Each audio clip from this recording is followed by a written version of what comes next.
So we're talking about a shared passion for what is essentially red dirt music, Texas, Oklahoma red dirt music. But one of you's from Michigan, the other one moved to Michigan, and all of this started evolving from Michigan. So how does that work? Like, I'm assuming, Rico, that you introduced all of this to Jake for red dirt, or was that already there? I'll tell you what, Jake is very versed, and when it comes to country music, and guys like Roger Krager at the time, Fowler. I mean, for sure, Krager. I mean, you told me like he would sell out. He'd be selling out stadiums and stuff, big show amphitheaters down here, and he'd go anywhere in Nashville. He'd go anywhere around the country. 20 people. 20 people, right? But he was still known nationally, and just so Jake knew of Roger Krager. The boys knew of Fowler. Yeah, and to be fair, I spent 4-ish years in Nashville. I'm doing road work, and the guy that I played with mainly, he's from Texas. Was a big Traeger fan, so I learned a lot about Texas country then. But it was definitely a calculated risk up there. You know, I mean, like I was playing along with our former bass player. We were playing in like an outlaw country band, and Rico and Dan, our former drummer, they were playing in like a top 40s country. Like a top 40, Jason Aldean, Luke Bryan kind of style, which was so crazy. And you know, I was looking for work, and they wanted to start a side project, so we started it to see how it would go over, and people just really responded. Man. It was crazy. Our old drummer was looking for any excuse to steal Jakey and play with Jakey because he had seen him play one time, I guess, at a festival y'all played together. I don't know. I was new to the scene in Michigan. The music scene up there is a lot different, and trust me, we adore our Michigan fans. They're the people that rallied behind us to start Kin Faux, and they gave us a launching pad to blow up right out there in the Midwest. It was all them. And talk about diehard fans. I mean, they are in it. So the thing is, the whole Michigan music scene is a little different than it is in Texas, of course, because it's a different place. But also the fact The that infrastructure is just non-existent, just, right? No. Yeah. no, and the ability to get your original music on radio, independent radio, Yeah, forget it. nonsense. Not existent. And they're more of it's a different scene. They don't two-step. There's no dance halls. It's more of a party scene, right? Party scene. So they're doing the whole, country girl, shake it for me, it's just a whole night of party, man. And then you have the whole total older, maybe more conservative crowd that does the classic country. Classic country. George Jones, so it's very that kind of style up there right now. So you're kind of building that base up there for a style of music they haven't been introduced to yet. But So do you know who Whitey Morgan is? of course, yeah. So Whitey he's from Flint. Yeah. from Flint, he was blowing up. He had a kind of underground thing going Yeah. there with that kind of Cody Jinks at the time was blowing up. We're huge Jinks fans. Jinx. What flock number are you? 3942. Flocker number 3942. Anyways, Cody Jinks is blowing up. So there was kind of an underground movement going on there, man, that we kind of jumped on. And when we decided to start Kin Faux, we're like, we don't know how it's going to take off. This music's different. If you like it, it's us. If you don't, it's Kevin Fowler. So Honestly, and our first gig was at like it was this little restaurant. Oh, yeah. On the side of the road on a Tuesday. We're like, Wow. Well, let's see how it goes. Billy's Pine Run, Yeah, baby. Yeah, and it was good response, and it actually. It turned in. I remember having the decision to make because we were making, and we're not making any money basically, but like decent money for a musician. And this other band I was in, the top 40 band, because top 40 covers, you get tribute bands. And I was like, man, I don't know if I want to jump into an original band. I don't know if I can, dude. It was like, I remember the day we did it. It was a weight lifted off my chest personally. I was like, now we have something we have creatively that we can be a part of and form something from. That's the difference between resting on your laurels and the opposite of that would be spreading your wings, right? Like you have to decide. Like you have to decide which is more important to you. Are you happy being Kin Faux in Flint, Michigan, or is there something more out there to fly towards? And it would seem to me like y'all's natural next step is what actually happened. You guys come to Texas, you relocate to Texas, which, look, that's a huge risk for a bunch of guys from Michigan who want to be an original artist because now you're going to Texas where literally everybody down here sounds that way. Everybody wants to be an original artist, and everybody is within an infrastructure that doesn't exist in Michigan. So now you're the small guy. So was this in your thought process before you guys relocated? I was gonna say we took it slow in a sense.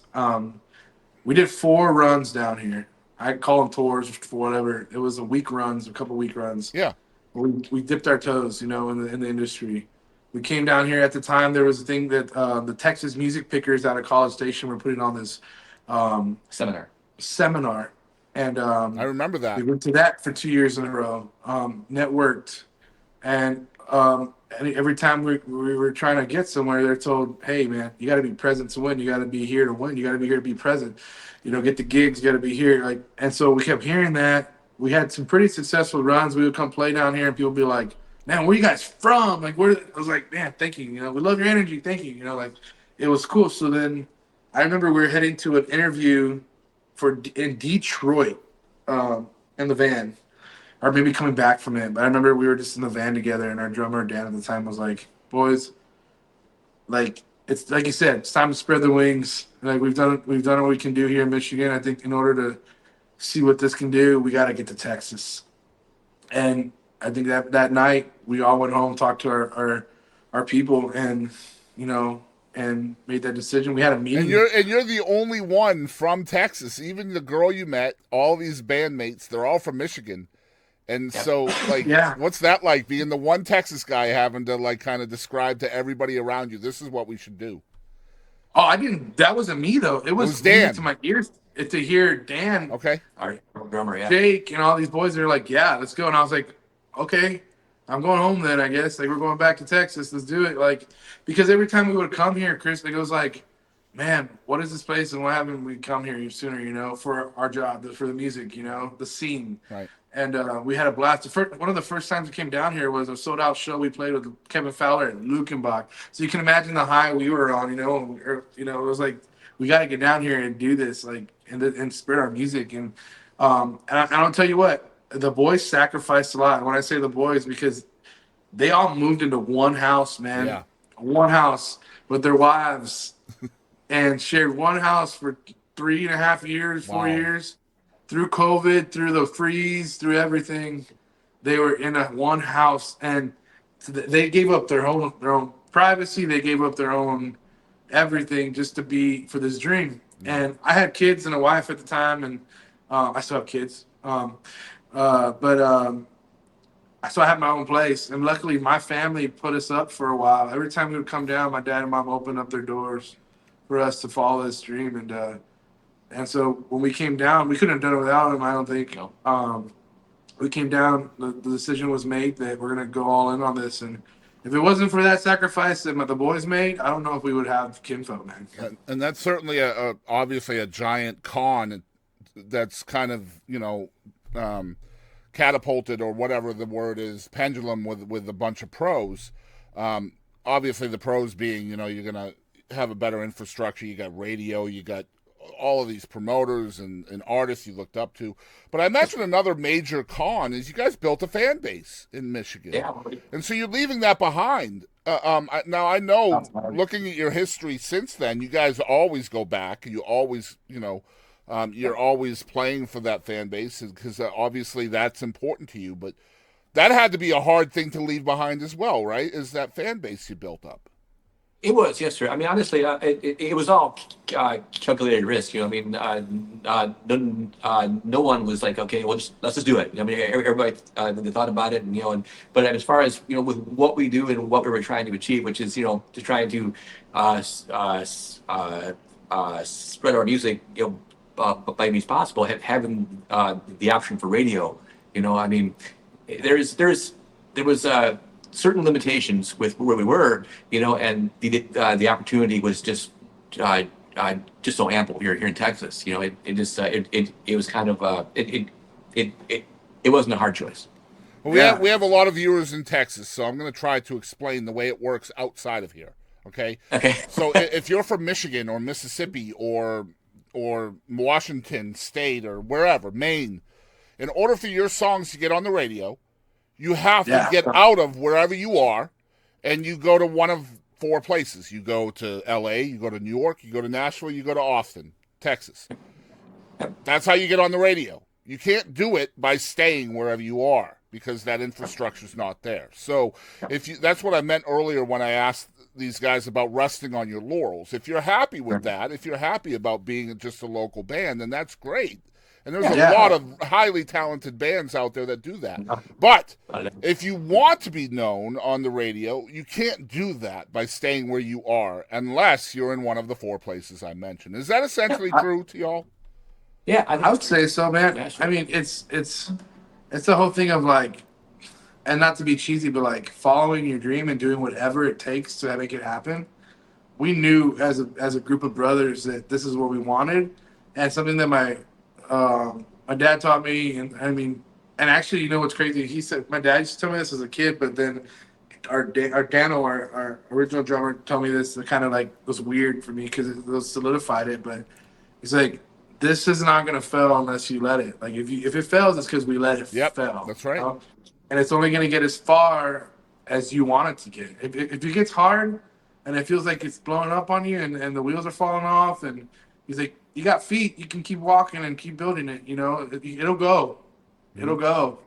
But how much do you want this? And to be honest, man, right now the industry is in a weird spot. I don't know if we can shift to that, but like, I don't know if you've talked to any other artists, but the economy is kind of hurting us.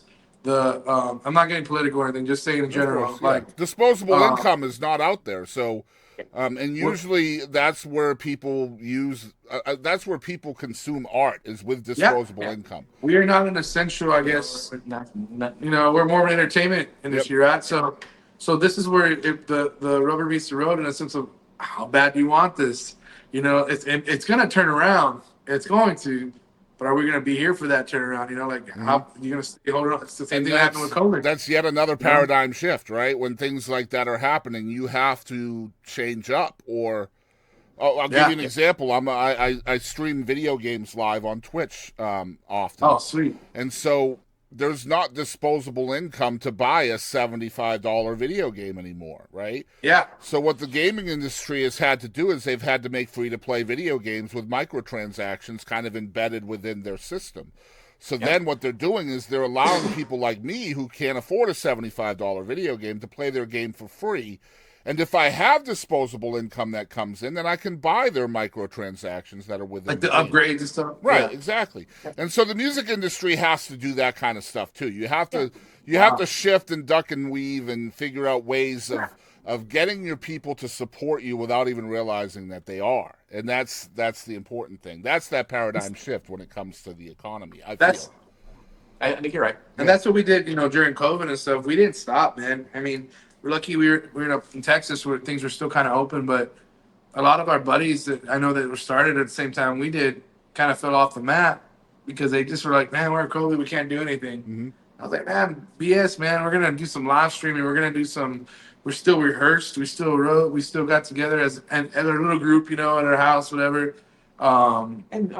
There were still shows. And there were still shows. Oh, man, your fans are going to eat that up, man. It's the behind-the-scenes stuff. People love that kind of stuff, you know what I mean? Like Kin these Faux podcasts, TV, people love this kind of stuff. Oh, yeah, absolutely. You know? I love it. I respect you so much, man. These podcasts are awesome. Thank you, man.